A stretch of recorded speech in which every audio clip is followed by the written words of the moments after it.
जदीदियत और मॉडर्निटी और मॉडर्निज्म ने लोगों की जिंदगियों से या तो अल्लाह को निकाल दिया है। ये बात जहन में रखिए कि ये दीन मेरे और आपके पास फ्यूचर जनरेशन की एक अमानत है। सुकून अल्लाह और अल्लाह के रसूल के रास्ते ही में है।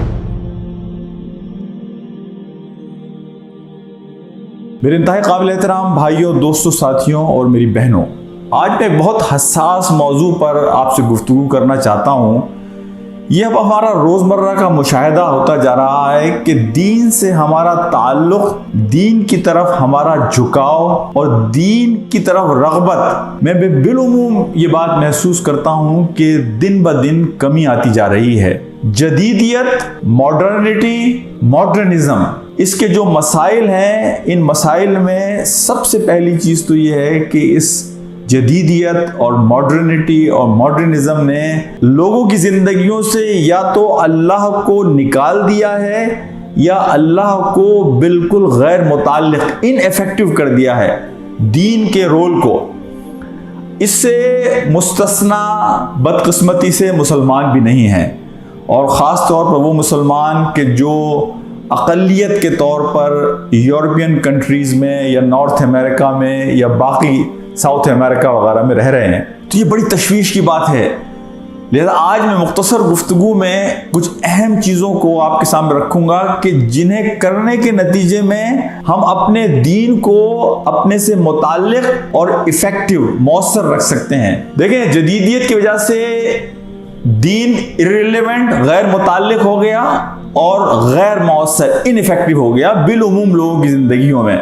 ये बात जहन में रखिए कि ये दीन मेरे और आपके पास फ्यूचर जनरेशन की एक अमानत है। हमारी फ्यूचर जनरेशन का मुस्तकबिल हमारे रवैये, हमारे अमल, हमारी अप्रोच और दीन से आज जो हमारा ताल्लुक़ है उस पर मुनहसर है।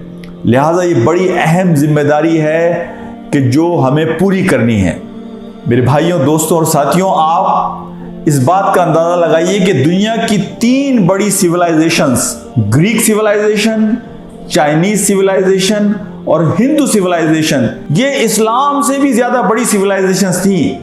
लेकिन इसके मानने वालों ने जब अपनी अमली ज़िंदगी से इन सिविलाइजेशंस को, इन तहजीबों को निकाल दिया तो अल्टीमेटली ये हुआ कि उसके नतीजे में ये तीनों सिविलाइजेशंस उनके फॉलोअर्स, पैरोकारों की ज़िंदगी से बिल्कुल लाताल्लुक़ और गैर मुताल्लिक़ हो गई और बिल्कुल डेड सिविलाइजेशंस हो गई। देखिए, नबी पाक सल्लल्लाहु अलैहि वसल्लम ने एक हदीस में कहा था कि ये दीन गरीब शुरू हुआ, स्ट्रेंजर और अजनबी, और ये एक ज़माना आएगा ये दोबारा गरीब और अजनबी बन जाएगा।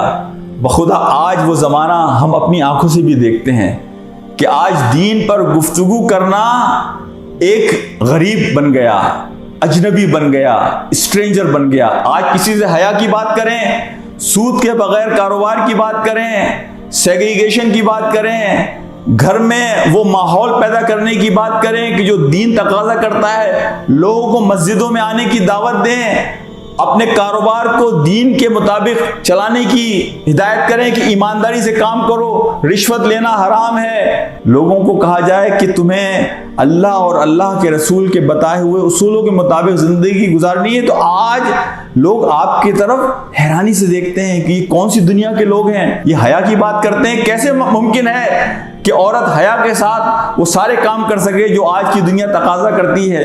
कैसे मुमकिन है कि सूद के बगैर आज कारोबार हो सके? कैसे मुमकिन है कि आप औरतों और मर्दों को अलग अलग करें, सेग्रीगेशन करें? ये जब तक इंटरमिंगल नहीं होंगे, एक दूसरे के साथ मिलेंगे नहीं, बेहिजाबी नहीं होगी, ताल्लुकात में बेतकल्लुफ़ी नहीं होगी, दुनिया कैसे चलेगी?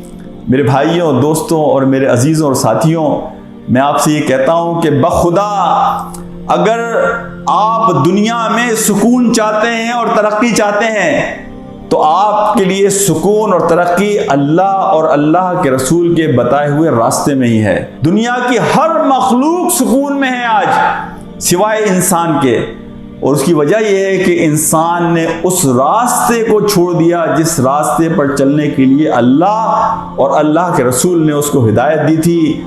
माल का जमा करना बुरी चीज़ नहीं है, कारोबार का बढ़ाना बुरी चीज नहीं है, लेकिन वो चीज कि जो अल्लाह की नाफरमानी के नतीजे में हासिल होगी उसमें बेसुकूनी होगी। चाहे आपको पहाड़ भर सोना मिल जाए, बड़े बड़े मकानात मिल जाएं, बड़े बड़े कारोबार मिल जाएं, सुकून अल्लाह और अल्लाह के रसूल के रास्ते ही में है।